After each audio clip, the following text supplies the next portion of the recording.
गोमाता किंवा देशी गाईच्या पोटामध्ये 33 कोटी देव असतात, असं म्हटलं जातं.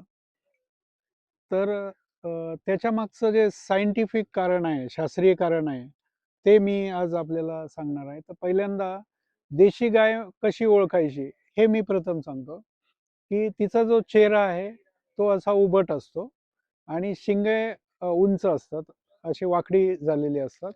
त्यानंतर तिचा जो खांदा आहे, खांदा उंच असतो आणि मानेजवळ अशी कातडी थोडीशी लोंबलेली असते आणि तिची जी शेपटी आहे, ती शेपटी जी आहे ती झुपकेदार असते अशी.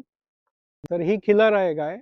आणि गीर गाय आहे, कंधार आहे, सहीवाल आहे, राठी आहे, अशा वेगवेगळ्या प्रकार त्याच्यामध्ये आहे.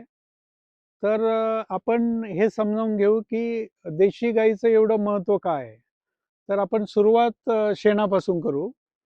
तर देशी गाईचं जे शेण आहे ते खूप बायो फर्टिलायझर ज्याला म्हणतो, ते बायो फर्टिलायझर म्हणून खूप उपयोगात आणलं जातं. एस-पी-के पद्धत म्हणजे सुभाष पाळेकर कृषी पद्धतीमध्ये तर देशी गाईचं शेण आणि गोमूत्र याच्यामधून तुम्ही खत तयार करू शकता, जीवामृत तयार करू शकता. त्यानंतर तुम्ही ब्रह्मास्त्र करू शकता, अग्निअस्त्र करू शकता. असे वेगवेगळे नॅचरल तुम्ही बायो फर्टिलायझर्स आणि पेस्टिसाइड्स तयार करू शकता. तर जे शेण आहे तर त्याचा हा उपयोग आहे. तर देशी गाईच्या शेणामध्ये 1 ग्रॅम जर शेण जर तुम्ही घेतलं आणि ते जर सूक्ष्मदर्शकाखाली जर बघितलं तर त्याच्यामध्ये जवळजवळ 10 कोटी ते 100 कोटी एवढे बॅक्टेरिया, युजफुल बॅक्टेरिया असतात. आणि ते जे बॅक्टेरिया आहेत ते जमिनीमध्ये आपल्या झाडांच्या मुळांना खत आणून द्यायचं काम करतात.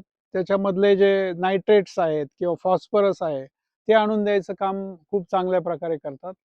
त्यानंतर तुम्ही शेणाचा उपयोग एनर्जी तयार करण्यासाठी, बायोगॅस करण्यासाठी देखील करू शकता आणि त्याची जी स्लरी आहे, ती खत म्हणून वापरली जाते.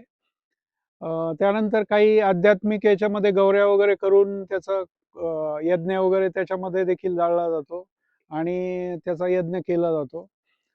त्यानंतर त्याचं जे युरिन आहे, मूत्र ज्याला आपण गोमूत्र म्हणतो, त्याचा बायोपेस्टिसाइड म्हणून खूप चांगल्या प्रकारे उपयोग केला जातो. आयुर्वेदात देखील उपयोग केला जातो. पण ते थोडंसं अर्क तयार करून म्हणजे थोडंसं शुद्ध करून असं वापरलं जातं आयुर्वेदामध्ये. आणि तसेच त्याचा उपयोग बायोपेस्टिसाइड म्हणजे जीवामृत, ब्रह्मास्त्र, अग्निअस्त्र वगैरे हे तयार करण्यासाठी देखील होतो. काही लोक त्याचा अर्क जो आहे तो प्राशन करतात काही आजारामध्ये. त्याचा उपयोग त्याच्यामध्ये होतो. पण जे काही लोक जे अगदी असा दावा करतात की त्याच्यामुळं कॅन्सर बरा होतो किंवा त्याच्या दुधाने कॅन्सर बरा होतो वगैरे, हा मला असं वाटतंय की अतिशयोक्ती भाग आहे. ते सपोर्टिव्ह काम करतं. म्हणजे दूध असेल किंवा गोमूत्र असेल, हे सपोर्टिव्ह म्हणून काम करतं. आणि त्यानंतर त्याच्या जो दुधाचा उपयोग जो आहे, तो A2 दूध म्हणून वापरलं जातं आणि ते अतिशय पचनाला सोपं असतं.